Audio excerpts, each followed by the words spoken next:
Hi everybody, this is your instructor Pat O'Hara, and I just want to give you a very quick walkthrough that could hopefully help with your Week 2 assignment.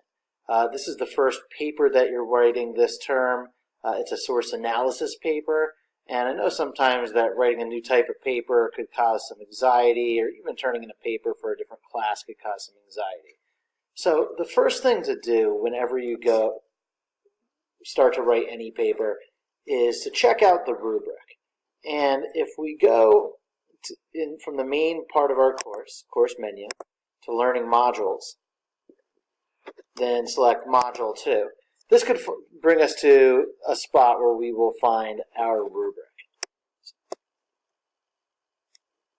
So if we scroll down, we find source analysis paper 1, and then we find the source analysis guidelines and rubric.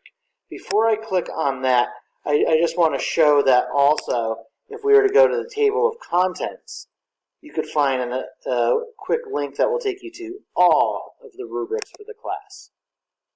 So if I click there to assignment guidelines and rubric, we find our undergraduate discussion rubric, source analysis guidelines, the final project rubric, etc.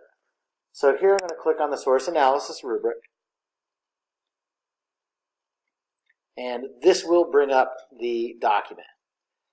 Notice that when you read through this, there might be a couple things that are up a little bit for interpretation.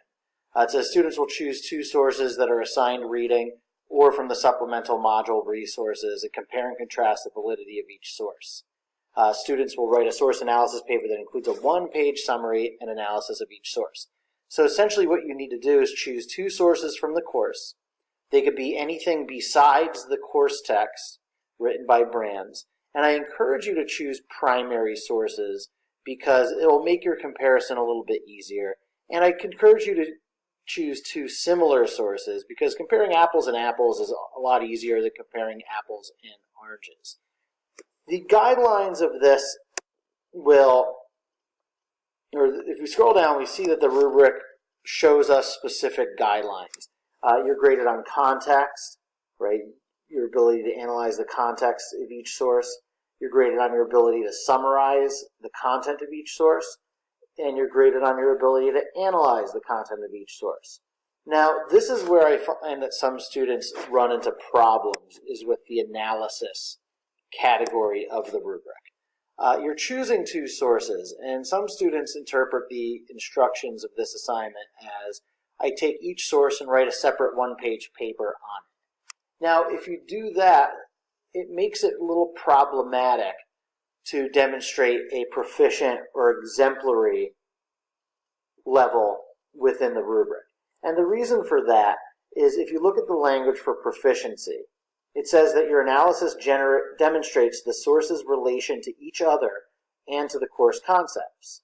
So if you're separating each source into a separate paper, it will make it it makes it impossible to reach the proficient or the exemplary.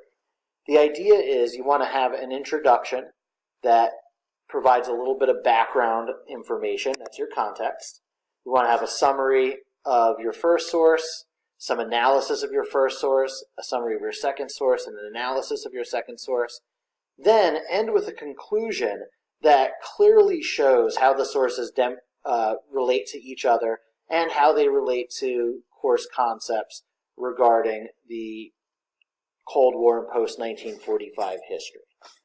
I am going to post, along with this video, and you'll see it if you're watching the video, a sample outline that I think you'll find very helpful that will show you how to organize this paper in a way that will help you best meet these critical elements. Now, is there other ways to go about organizing it? Sure.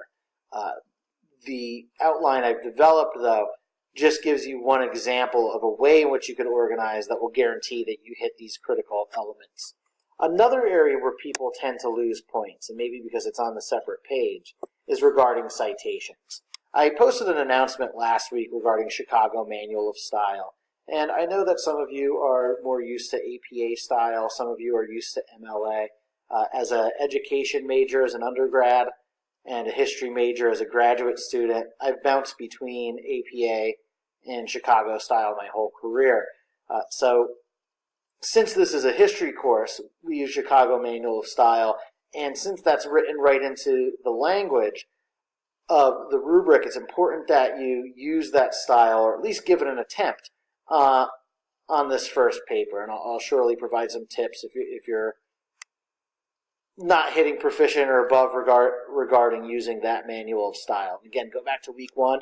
There's some manuals there if Chicago style is causing you any anxiety. Now, to go back to where to find the sources. We click on week 1.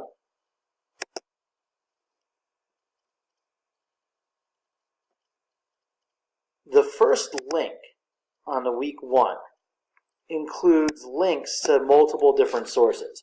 You have a speech by Winston Churchill. You have a primary source called NSC 68, which gives some insight into the development of the Cold War. You have a video from Churchill, a website about him. The library guide would not be an acceptable source. I mean, yes, there's lots in the library. That's a source listed here. But consider these 4 here to be your eligible sources from this week. It lists chapters, but since the chapters of the Brands book are just basic overviews, they're really not all that interesting of sources to analyze, and they're not considered like a supplemental source for the course. So they wouldn't work so well for comparison reasons between them and any of those other sources. If we go back to the table of contents and go to Module 2, you're eligible to choose sources from Module 2 as well. So if we go to Module 2, top link again, Module 2, America in the 1950s. Here we see a handful of really good sources, right? We have the Supreme Court decision. We have a speech by Dwight Eisenhower. We have another speech by Eisenhower's farewell address. And this is where I get to the point of comparing apples and apples. I see a lot of students that complete very successful papers that compare 2 different speeches. So for instance, comparing both of the Eisenhower speeches could allow you to create an excellent analysis paper. They're very similar in that they're written by the same person. They're the same type of source since they're a speech.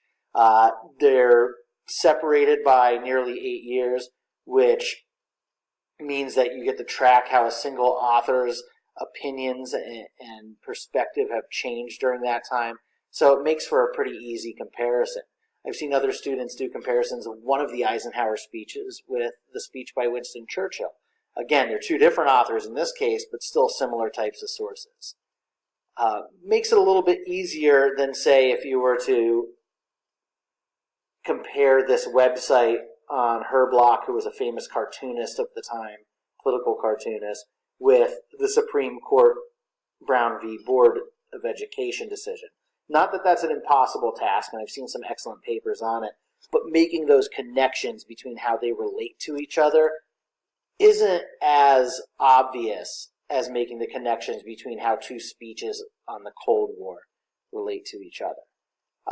That is it. I just wanted to kind of provide some clarification. Hopefully this clarified and didn't confuse anybody further, but if you have any questions, please feel free to post them to the general questions forum. Additionally, you can send me an email directly regarding this if you want me to look at anything beforehand as well. Again, right above where this video is posted, you'll find an outline. Please feel free to use this outline. It should be really helpful in helping you organize your paper at the very least. Thanks, and I hope everyone has a fantastic week.